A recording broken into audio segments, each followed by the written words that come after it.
সম্মানিত এলাকাবাসী, আপনারা সকলেই জানেন আমরা এই মাঝদাইরে দীর্ঘদিন ধরে একটি সংগঠন আমরা সাজিয়েছি, সেটা হচ্ছে আলফালা সমাজ কল্যাণ সংগঠন। তার প্রেক্ষিতে আরো দুইটা সমাজ কল্যাণ সংগঠন হয়েছে, সেটা হচ্ছে বাইতুল নূর এবং বাইতুল আকসা সমাজ কল্যাণ সংগঠন। আপনারা সকলেই জানেন এই মাঝদাইরটা সন্ত্রাস, চাঁদাবাজ, হিটিংবাজ, মাদক ব্যবসায়ী, জুয়ারি এবং বিভিন্ন ধরনের দেহ ব্যবসায়ী দিয়ে মাঝদাইরটা নোংরা হয়ে গিয়েছে, ঠিক কিনা বলেন? আর আমরা এই মাঝদাইরবাসীরা এটা কখনোই মেনে নিতে পারি না যে আমাদের মাঝদাইর এই নোংরা জগতের মধ্যে বসবাস করুক, ঠিক কিনা বলেন?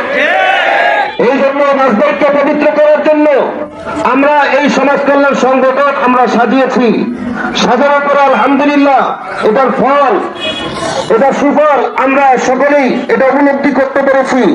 কিছুদিন আগে আপনারা দেখেছেন, আমরা এই কয়েকদিন আগে এই মাঝদাইরের মধ্যে পাকাবুলে কুখ্যাত সন্ত্রাস এবং ছিনতাইকারী ফারুক মন্ডল সাহেবের ছেলে, ফারুক মন্ডলের ছেলে মেহেদি, ওকে আলফালা সমাজ কল্যাণ সংগঠন করে ওকে যথোপযুক্ত শাস্তি দিয়েছে, ঠিক কিনা বলে?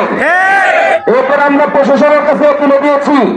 আর আমরা প্রশাসনের কাছে আমাদের দাবি ছিল যে তাকে যেন যথোপযুক্ত শাস্তি প্রদান করা হয়। আর এসপি সাহেব নিজে এসে সেটা আমাদের কাছে, ওসি নিজে এসে আমাদেরকে ওয়াদা দিয়েছে এবং আমাদেরকে আশ্বস্ত করেছে। আমরা চাই এই মাঝদাইরকে সব ধরনের অপকর্ম থেকে মুক্ত থাকুক। আমরা মাঝদাইর থেকে সুন্দর একটা সমাজ দেখতে চাই। আর এই সমাজ গঠনের পিছনে আপনাদের সহযোগিতা কাম্য। আপনার সবাই আমাদের সাথে আসেন তো ইনশাআল্লাহ। প্রগতি সংঘের কাছে আমাদের একটা আলফালা সমাজ কল্যাণ সহ আরো দুই মসজিদ সমাজ কল্যাণ সংগঠনের পক্ষ থেকে একটা আবেদন। আমরা জানতে পেরেছি কুখ্যাত সন্ত্রাসী, ছিনতাইকারী, চাঁদাবাজ ওর বাবা এই ক্লাবের মধ্যে আসে।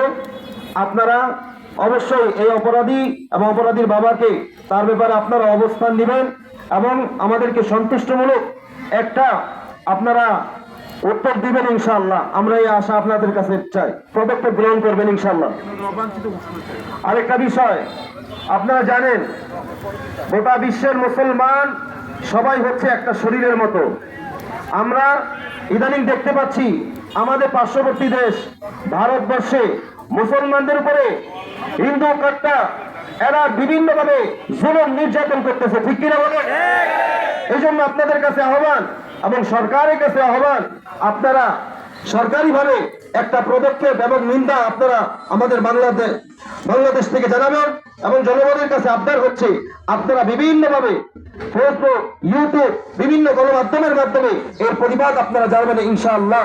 আরেকটা বিষয় অত্যন্ত দুঃখ প্রকাশ করছি, কিছুদিন আগে একটি ঘটনা, ছোট্ট একটি 9 বছরের শিশু লামিসা নামক এক মেয়েকে এক দর্শন করে তাকে তার গলা কেটে তাকে হত্যা করেছে।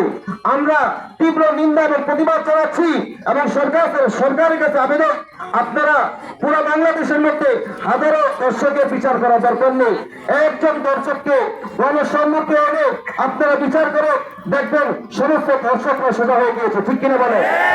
পরিশেষে সবাইকে ধন্যবাদ জানাই। আপনারা অনেক কষ্ট করে বৃষ্টি ভেজার মধ্যে আপনারা এখানে এই পর্যন্ত আসছেন। আল্লাহ রাব্বুল আলামিন আপনাদের এই আশাকে, এই সময় দেওয়াকে নাজাতের জরিয়া হিসেবে কবুল করুক, সবাই বলে আমিন।